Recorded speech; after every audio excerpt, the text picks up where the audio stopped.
Hello and welcome to Moneylife News and Views. As we know, over the last 9 months, the financial market has been in a turmoil. And with a very few large finance companies like infrastructure leasing and financial services, Dewan Housing Finance, and a few companies of the Anil Ambani group are facing very severe problems of liquidity and solvency. Now, how big is the crisis? As we all know that in connection with this, banks and mutual funds have also lent money to these so-called NBFCs, that is non-bank finance companies. I can see a lot of knee-jerk reactions and a lot of very, very serious emergency policy prescriptions, which assumes that we are facing a very severe crisis. Now, speaking to a television channel, Mr. Ajay Piramal, who himself runs a very large finance company, Piramal Enterprises, and has also stakes into smaller but really large pan-India finance companies, Shriram Transport and Shriram Finance.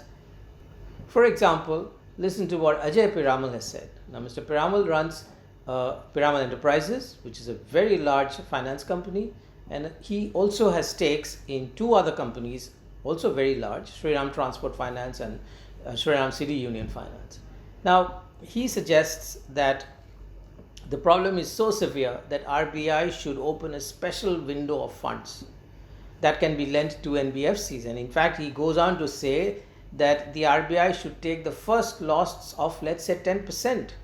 And also the bank should be asked to lend more to NBFCs. He has also suggested that the RBI should look at a special purpose vehicle which can lend funds to NBFCs on short-term paper. And besides, there is this external commercial borrowing route. Today, housing finance companies can raise money as ECBs only when they are financing affordable housing projects. And he thinks that it should be that window, that is ECB window, should be made available to even real estate companies. Now, does Mr. Piramal know something that we don't? Because the RBI itself doesn't seem to be that concerned as some of the other people are.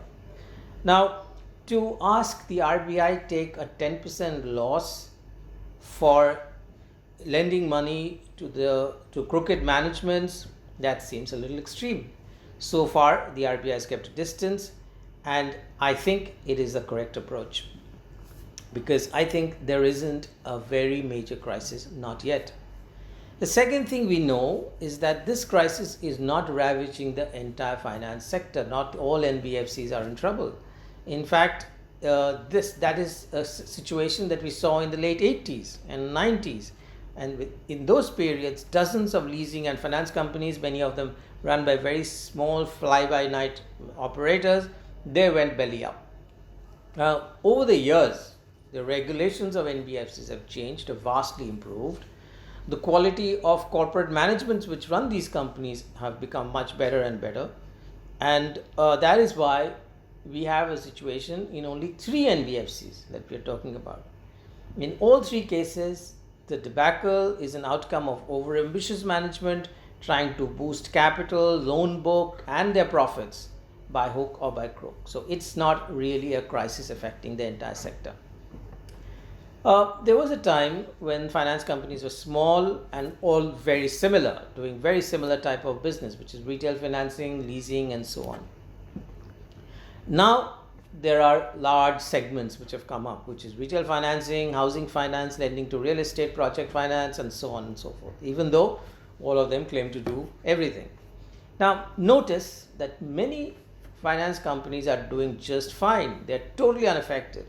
Do you think Bajaj Finance, Cholamandalam Finance, Shriram Finance, HDFC Financial Services, which is an arm of HDFC Bank, PNB Housing, Canfin Homes, LIC Housing, do you think any of these, or even Muthoot Finance and Manappuram Finance, are suffering and they need support? Surely not. Last year, all of them improved their profitability and their loan quality. Now, only a few of them that lent indiscriminately to the real estate sector, have siphoned off money and played the market cap game, are down in the dumps. These and ILFS, which is a category by itself, need to be liquidated systematically. So the RBI is right. It's not a shadow banking crisis, but a problem limited to few bad players. Now, what the promoters of these well-run companies, including Mr. Piramal, should be doing is push these bad actors out of the system while selectively picking on their better assets to strengthen their own businesses. And this is how the capitalist system should run. This is how the system will be cleaned up and strengthened, not by asking banks to lend more money to weak companies. That apart, the real crisis is somewhere else. It is in credit rating agencies and mutual funds. Remember that all of these companies had managed to issue AAA rated paper, which was picked up by mutual funds. Now, mutual funds were getting huge amounts of money thanks to a very successful but misleading campaign called Mutual Fund Sahi Hai.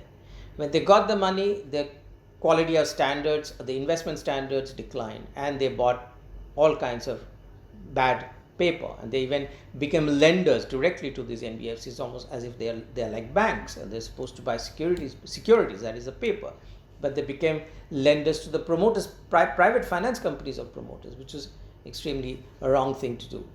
Now, this is not the first time. This has happened before. Rating agencies have come up short. Mutual funds landed in a big crisis in 2008 as well, when SEBI chairman called them and told them that there are going to be no more bailouts. This is one last warning. Now, they have again done the same thing all over again, and of course this is going to happen again and again and again unless SEBI finds a way to change the structure of the regulation. It's not going to be an arm's length kind of regulation. SEBI has to find a way by which the mutual funds and credit rating agencies actually suffer a loss. I don't know how this can be done, but that's the only way. There has to be a disincentive. There has to be an incentive for doing the right things, and there has to be a penalty or a disincentive in their own structure, the way they make their money. And unless SEBI does that, we are going to see this thing happen over and over again. I hope SEBI does this kind of a change in regulation this time. Thanks for watching.